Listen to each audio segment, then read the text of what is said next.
Hello, good evening, and welcome to Become a Better Man. My name is Tunde Disu. Thank you for being part of tonight's program. On today's program, we are going to turn our focus slightly from the usual, but we're going to be looking at the effect of the ongoing pandemic on our children and how, as parents, we can help them navigate through what is going on and keep them occupied because we are also working from home. And it's interesting that we are maybe for the first time as parents beginning to appreciate the great work that teachers are doing in keeping our children for the better part of the day at school, looking after them. But now they're at home with us. They are at home with us, and we still have work to do, and we have them to attend to. We have life to manage and things like that. So it is challenging, not just for us working from home or being at home, not doing anything, but also for our children. This time of the year, they're usually at school doing different things, but now the change is affecting everybody. So how do we keep the children occupied? How do we keep them calm? How do we keep them interested? How do we maintain some level of peace in the house without taking out our anger and our frustration on the children or allowing the children to virtually run us out of the house? So that's what we'll be looking at on today's program. Because like I said, with the schools closed now because of the virus, families have been encouraged to stay at home, work from home, take a leave, do whatever you have to do, but stay in your house. In some cases, self-isolate yourself. It's a very challenging time, both for the parents and for the children. But the question is, how do we navigate through this uncharted territory that we find ourselves? How do we manage this season? How do we go through this period without either growing gray hairs or doing something towards our children? But most important, but more to it is tonight. I want us to look at the children, because as adults we are anxious, we are worried, we're concerned. There are so many unknown factors in the equation as it is right now. And so because we don't know a lot, we are juggling, we are scrambling, we are looking for information.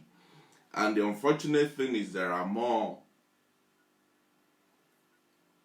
untruth out there than the real facts. The voices of those who are perpetrating hearsays and assumptions are louder than the voices of the experts. And so it has created an environment where we are not sure, where we are uncertain, where we are unsettled. But imagine that on our children. Imagine how the little ones are feeling. Imagine what they are experiencing in this season, at this hour that we're in. Because the truth is, we have not been through anything like this before as adults. Then you can then extrapolate that to just think of how the children are feeling, where they are at this hour. Excuse me. Where the children are at this hour. How are they coping with what is going on? Because suddenly, mom and dad are at home all day. That's unusual. That's not the way it used to be. Suddenly, John and Rachel are at home. The children are at home all day. They're not going to school. There's no school lunch. There is no school uniform. There is no, don't forget your PE bag. All of that suddenly came to a halt. All of a sudden, all of that just stopped in its track. How are the children managing? You see, the changing, the routine that we are all used to, they've all changed. We are all stuck in a close quarter, in a close proximity of one another, and we are relearning how to live together as a family unit, how to manage the little space we have together, how to manage our times, how to manage the activities of the day, how to ensure everything is still working while we are still working and the children are still around. These are some of the challenges that we're all going through.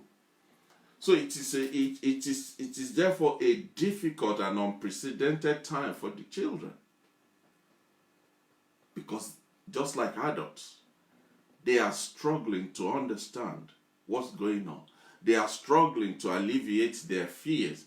They are looking up to us as parents to say, give me some meaning.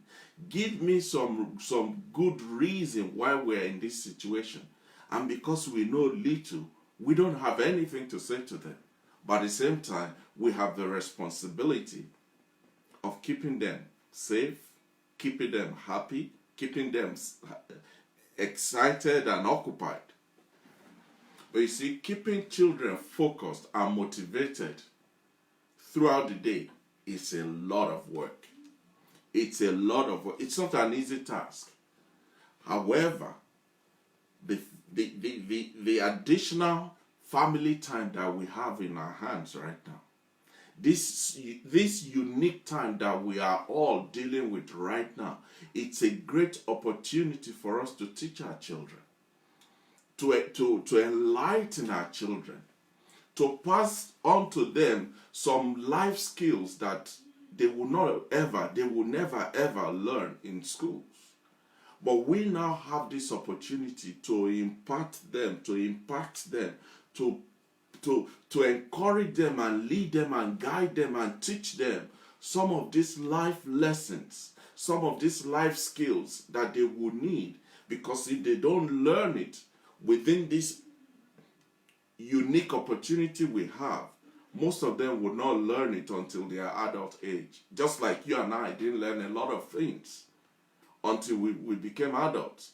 And suddenly, the things that are supposed to have become part of us to help us navigate the issues of life, we're just learning them now.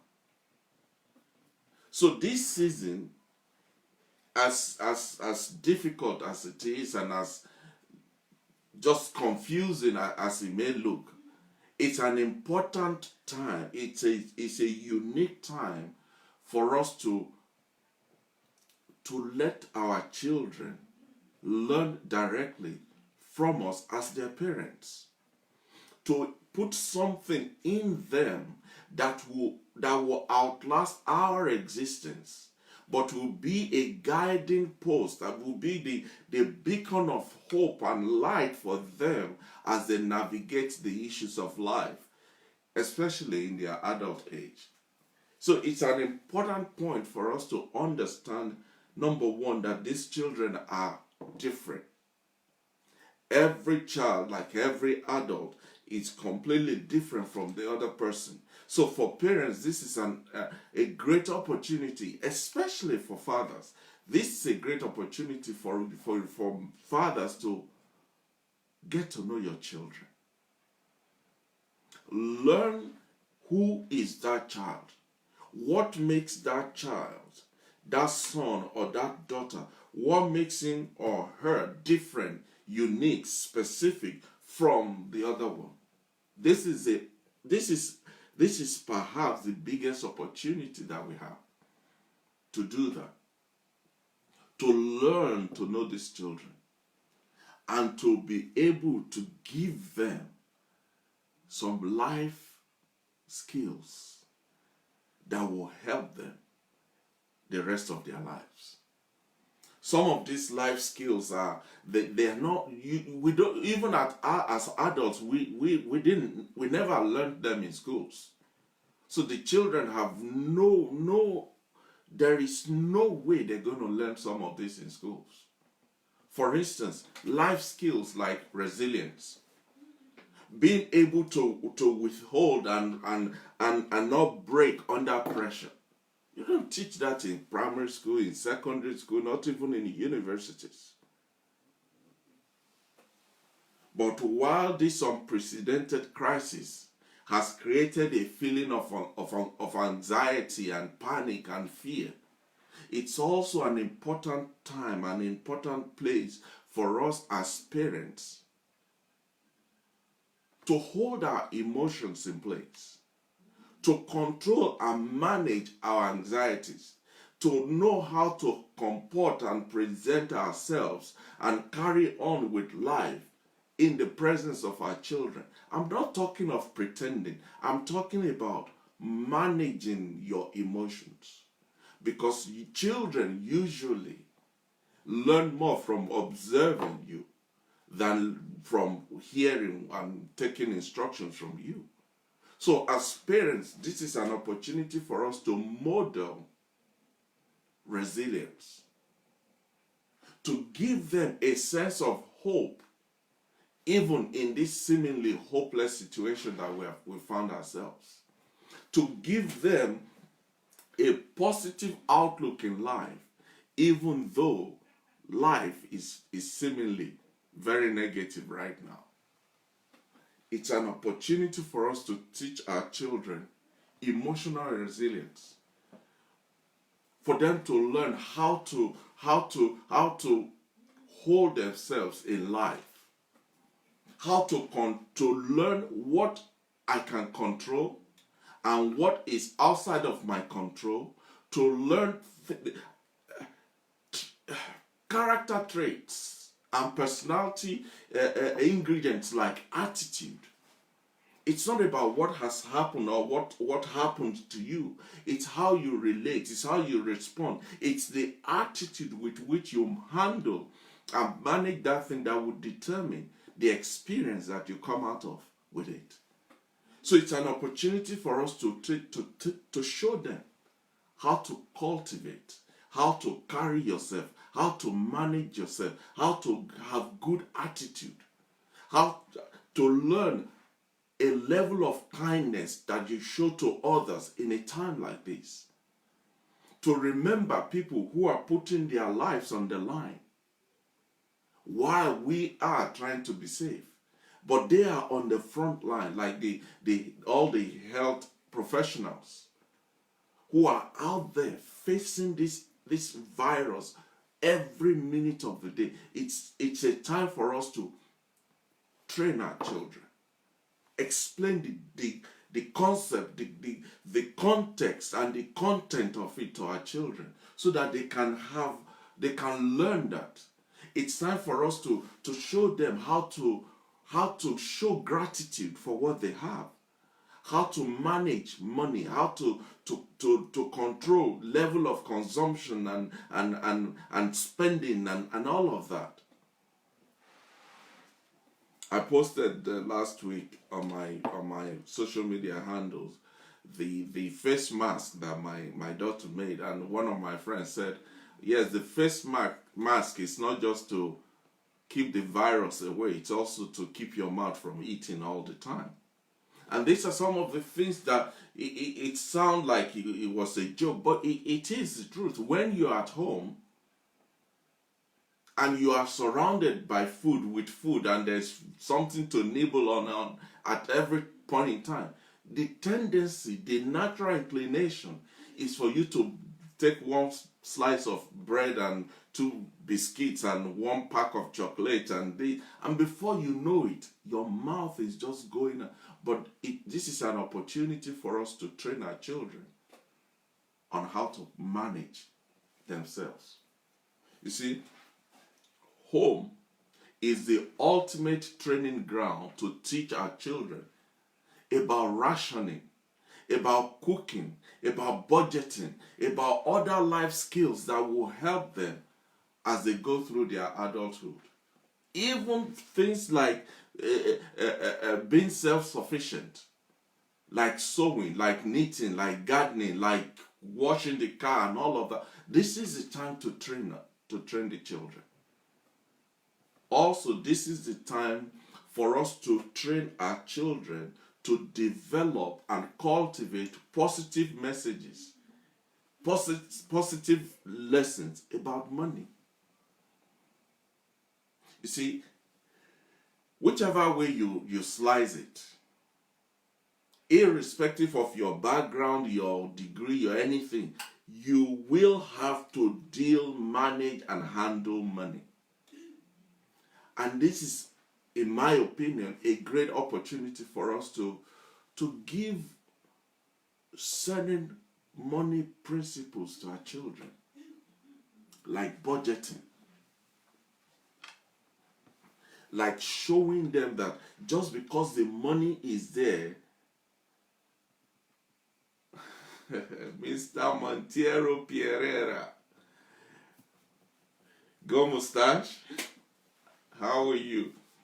Just because the money is there does not mean it's there for you to spend. It's also the time for us to train our children to recognize money as in its natural, as in its physical form. Because most children these days, all they see you do is every time you buy something, you just put the plastic on it. Every time you buy something, you just put the plastic on it. Now, there's nothing wrong with that. But the danger with that is those children are losing the concept, the ability to recognize what a 20p coin looks like, what a £5 note looks like, what a and especially in this day and age that they're changing the shape, the color, the size of all the currency. Let them know. Show it to them. Let them see what, okay, give them, for instance, you've been out buying food stuff, and then you're back home. Give them the receipt from your shopping to say, okay, this bag of potato was £2.50. This is the different denominations of coins. Can you put together £2.50 from these coins? That is not, it's not because you think your child is a dunce. It's because you're trying to help that child to recognize. And from recognition will come the appreciation for money. They will understand what money is all about. Also, a lot of banks and especially all this modern day online banking and apps banking and all of that, they would say, okay, if you buy something and there's a maybe 20p change or 30p change, they've created this side savings where you could just sweep that into, as they call it. This is the time to show our children to say, look, it's only 30p today. But imagine at the end of 3 months, if every 2 weeks there is 30p that goes into that savings, how much would that be at the end of 2 months? How much would that be at the end of the year? We can even use that to do our Christmas shopping at the end of the year. You are training that child. You are enabling the children to see how money grows over time.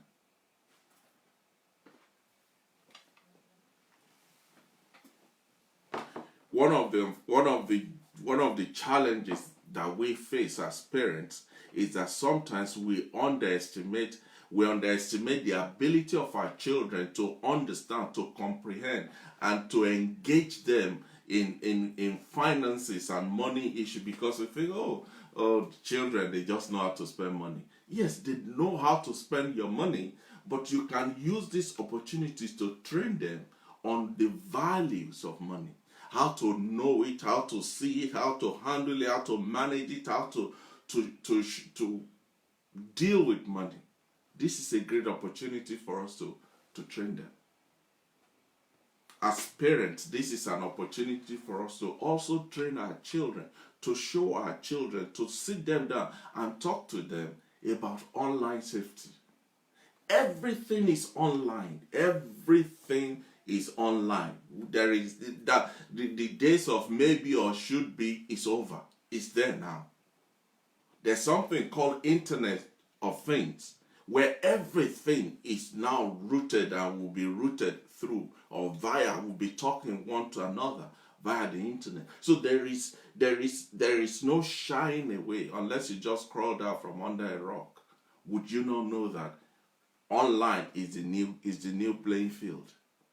But that as it may, it is also a very dangerous minefield. But you see, this opportunity, this season, this stay-at-home season that we're in, is an opportunity for us to say, come on, son, let me talk to you. Sit down, my daughter, let me explain to you the issues with online safety.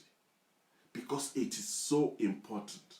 Especially when you think of how much time the children will have on their hands right now, and most of that will be spent either on their phones or on their iPad or the laptop or on front of TV. Somehow they are connected to online. While you're not trying to take that away from them, it's also an opportunity for you to help them understand what is going on. So these are some of the life skills that you can teach your child, that you can teach your children in this season that they are in. It's a great opportunity. But quickly, let us look at some of the things you can do to keep them occupied, entertained, happy, and give you some air too during this time. Because everywhere you turn, Jimmy is there. Everywhere you look, Daniel is there. Everywhere, every door you open, Susie is there. Rachel is there. Mercy is there. And so you can't wish them away. They're here, they are with you, you are in the house, everybody is in the house. How do you occupy them so that you can also use that to create some time for yourself so that you too can be productive throughout the day? Now, it's going to be a mixture of different things depending on the age of your child. But at the end of the day, everybody will get something out of this after the program, by the end of the program. So what can you do? What are some of the activities that you can do with your children, for your children, to occupy them, keep them happy, keep them occupied, and therefore get some time for yourself? One of the things you can do is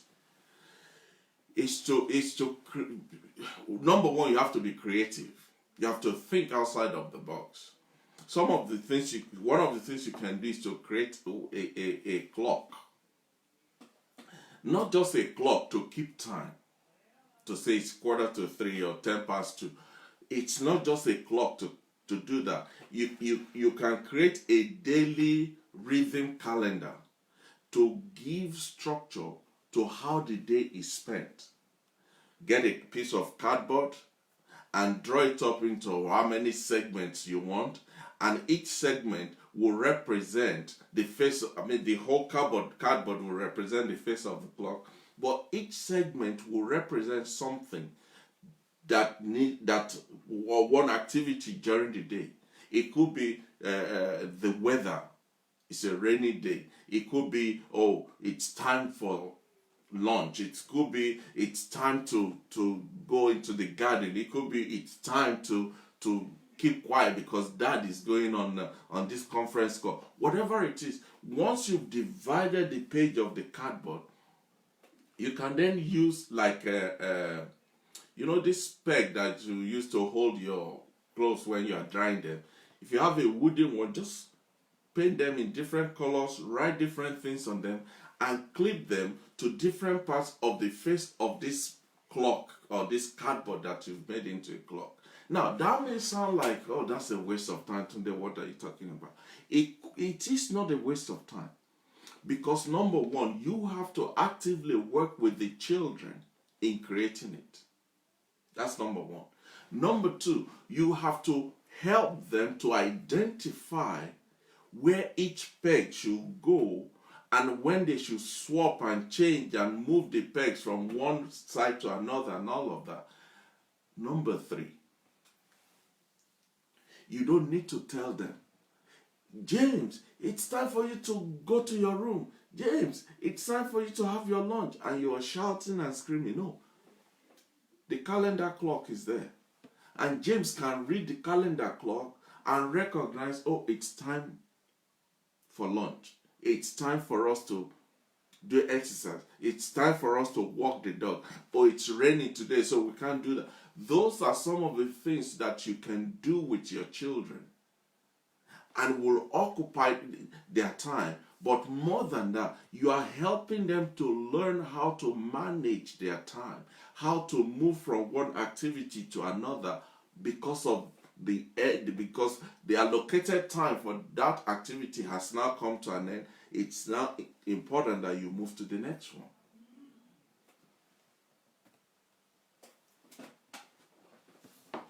Another thing you can do with your children to keep them occupied, keep them happy, and give you time is that you need to bring out some of those board games that you've abandoned in the attic and in the loft.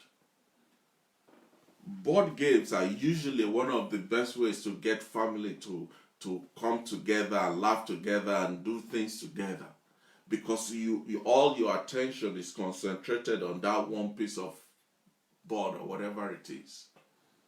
But more than that, when you play board game with your children will learn how to manage winning and losing, how to manage their emotions when they are winning, how to accept defeat gracefully when they are losing, but also how to follow instructions, because every game comes with a set of rules and regulations and instructions of how to play them. So you are invariably training them and teaching them on how to read, understand, and follow instructions. But then playing board game with your children will put you as the adult in the room, would impose on you the responsibility to model character, to model the same lessons that you want your children to learn: how to win gracefully, how to lose gracefully, and how to be competitive without turning into an ugly situation. But more than that, the fun aspect is it gives the children the opportunity to play against you and beat you, and they can brag about it, that I beat daddy, that I won them. And you don't know how much that would do to their self-esteem, to their confidence, to their feeling of achievement. Oh, that is priceless. But to you and to them, it was just a game. But no, it's not. It wasn't just a game. It's an opportunity for them to learn a lot of things. How many of you remember playing Ludo, Snakes and Ladders, Monopoly, and all the things like that? Bring them out, play, sit down on the floor with them and play with them, and teach them in the process. Help them to know how to count. Help them to know how to recognize, to move things, to wait their turn, because game is turn by turn. All this they can learn just by playing with you.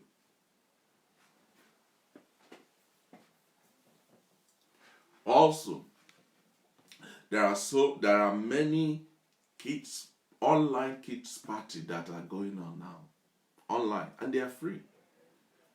They are free. You can join, you can just log on, join any of them, and let your children partake in the safety of their home. They don't feel they are missing out because now they can't go to the party with their friends. No. Everybody is in this party mode, in the safety of their home.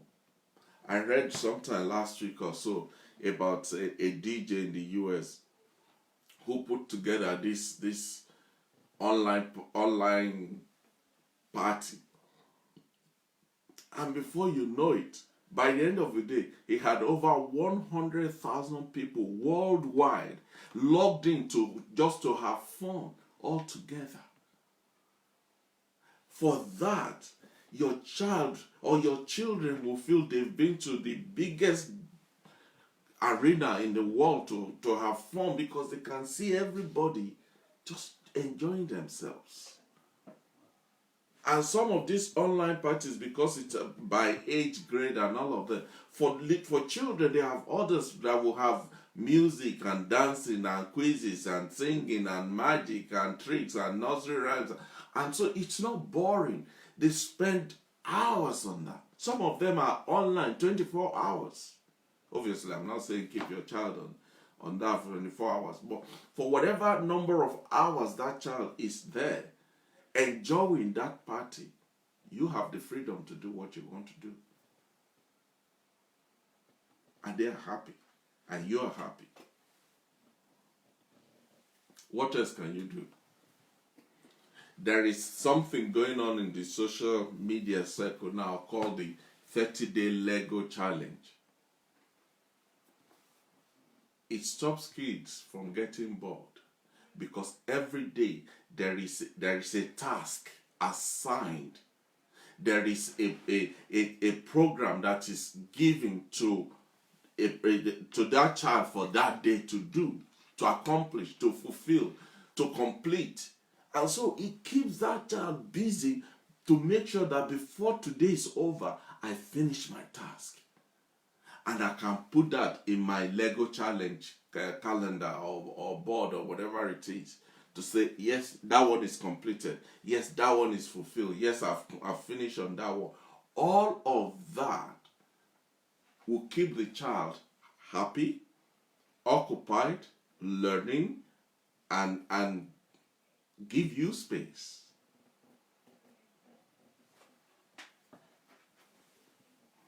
Another thing you can do is to try, there's also many online PE classes now. The government is encouraging everybody to take part in one physical activity or the other during the day. Why not engage the children? You and them enroll for a PE class online in the safety of your home. Now it's time for us to do stretch. Now it's time for us to do start jump. Now it's time for us to do running on the spot. All of that is helping children, and it's helping you. Also, there are many channels on YouTube, on Vimeo, where even from beginner's stage, you can join, log in, and just partake and get some sweat out of your body. You can also get out those old drawing pads. Again, depending on the age of your children. Just give them the drawing pad, loads of colored pencils and pens and this and that, and let them draw away. And you just come around and say, wow, you're such a great artist. And just encourage them and keep them going. They are occupied, they are happy, they are engaged, and you have the freedom to do what you have to do as well. If you're not going to do it for them, do it for yourself. There are other things you can do to keep your children occupied, to keep them happy, to keep them learning, while you too have time to do your work. Another thing you can do is to take a virtual trip of various museums all around the world.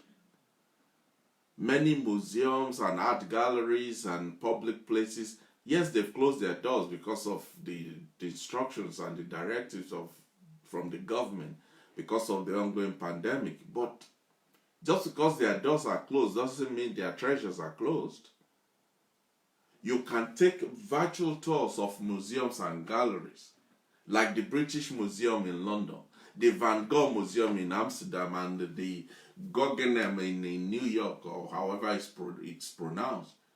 Because Google Art and Culture has made that possible. All you do is just log on, and you can go through the whole museum from the comfort of your table, of your living room. Imagine at the cool of the evening, you sit down with your children and you log in and log on to the British Museum or the Arts Gallery and just go from one room to another and just enjoy the work of art and the creativity of the past, and read the stories behind each painting and each of this and this and that, and just really educate yourself and your children on some of these things. It will keep all of you entertained for hours on end. But more than that, they will learn a lot from just that one experience, more than the classroom in school can teach them. In fact, they don't teach those things in schools anymore. Or maybe you said, well, to the museum thing is not for me and all of that. Well, how about a trip down under the sea? Have you tried scuba diving lately? Or are you somebody who can't swim like me? But even if you can't swim, we can still go swimming from the comfort of our room, of our house, of our homes.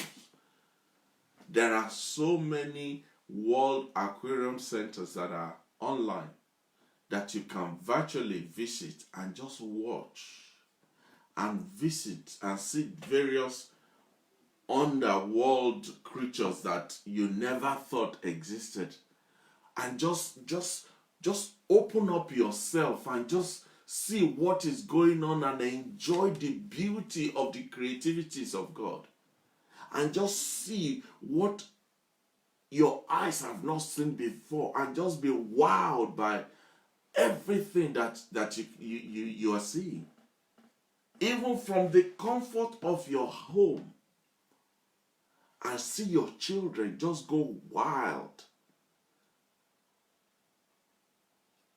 All of that you can do. But more than that, you can, from some of these websites and places, you can even download various animals and download coloring books so that your children can sit down and start coloring those animals, their favorite animal in the color they want, and the zebra come out red. Who cares? You can even go as far as to giving each child a sketch pad to say, okay, this is your sketch pad for this week. From Monday to Friday, just draw and add it to it. Just keep shading, keep coloring, and at the end of the week, we're going to sit down and review all of them together. Just that thought from your child that mom is going to sit down with me and we're going to go through this. I'm going to explain to them what this animal is, why this one is this color, why this one is this shape. That excitement alone will keep them happy. If they are happy, you are happy. It's only when they are not happy that they keep calling you, Mom, I'm bored. Dad, when can we go out? Are we there yet? Are we going yet? And you are thinking, for goodness sake, this child got this project to finish. No. Finish their own project, then they will give you peace of mind to do your own. Maybe you have little girls who likes to dabble into mom's makeup bags and nail paints and all of that. This is the time to let them just experience their fantasies. Get a cardboard, cut out your hand, their hand, draw it out on a cardboard, cut it out, and give it to them. Give them the nail paint to paint the nails on the cardboard. That they will do that for the next 2 hours. They will be so happy that now everything they've always wanted to do, to just paint their fingers like you've seen your fingers or whatever, now you've given them the free. Imagine what that would do to that child's psychology.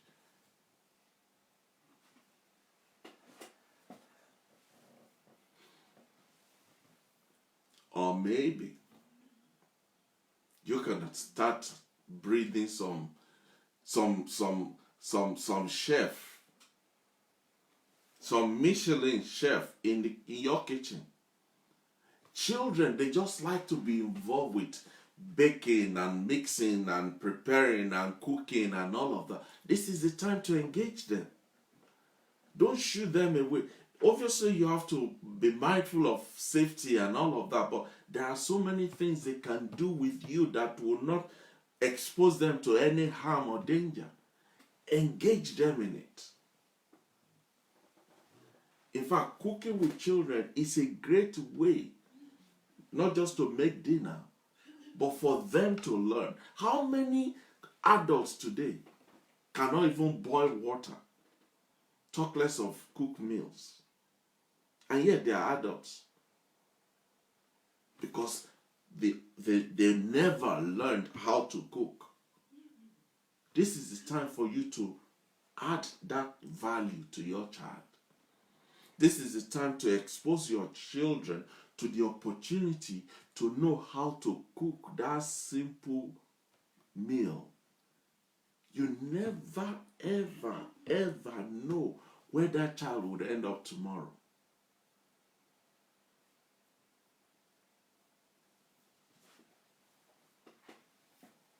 Maybe you want to bake cake, or you want to bake bread, or you want to do pancake, or whatever it is. Get your children involved. Tell them to say, okay, your role is to read the cooking book, and identify the recipes that we need, and go into the pantry and bring them out. Peter, your role will be to get the scale and measure the exact size for each of the ingredients that we're going to use. Rachel, your duty will be to mix the flour with the egg and make sure it is.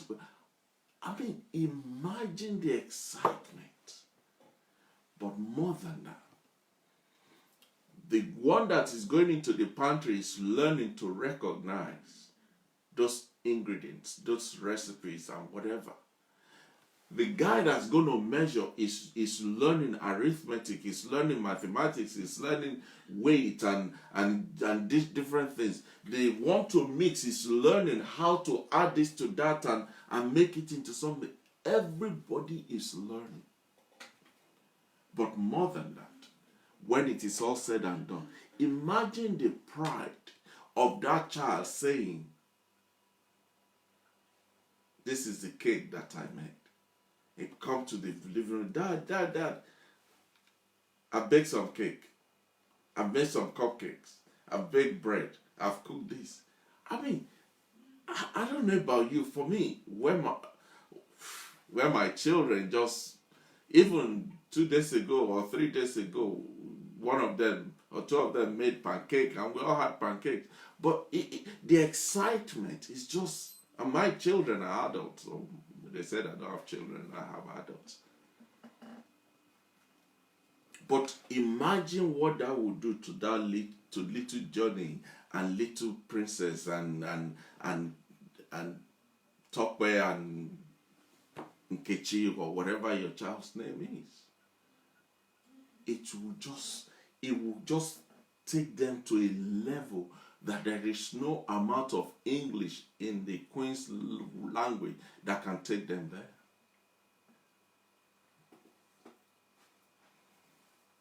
Maybe you have little children, and because they're at home, they're not doing anything, so they just want to nibble on this and nibble on that and eat this and eat that.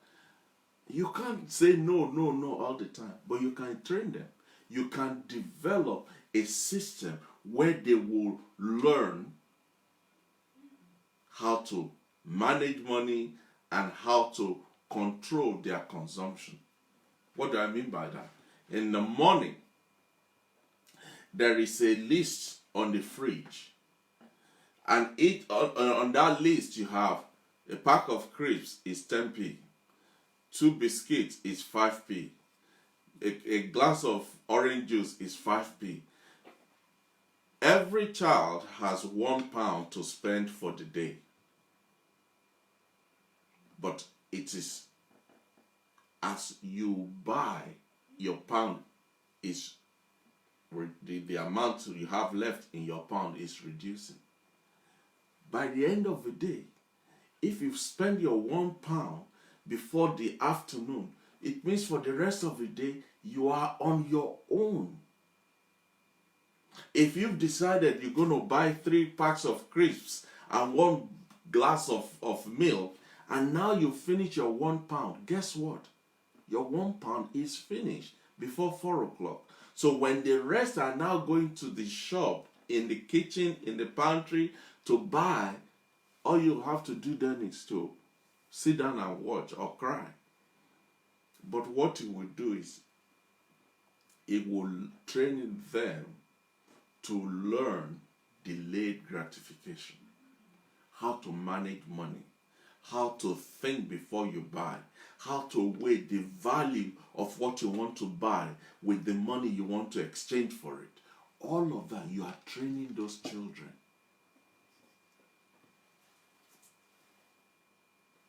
And finally, maybe your child or your children, prior to the closure of school time, is into ballet dancing or martial art or judo or boxing or whatever. But now everywhere is closed. They can't go anymore. No. It's just that they can't go out. They can still do those things in the comfort of their homes. Because there are so many after-school clubs that used to provide those things physically. Because of the closure, many of them, they've moved online. And some of them are even giving these lessons free. So if your daughter is a ballet dancer, all you have to do is find a channel that does ballet training or ballet dancing, and let your child go and wear their whatever they wear for ballet dancing, and just come and do their ballet dancing in front of the TV in the living room, and still feel they have not missed out. If your child is a karate or judo trainer, whatever, they can do all of that in the comfort of their home. They can still even dress up. Just dress up like they would normally do if they go into the gym or to the club or to wherever they go.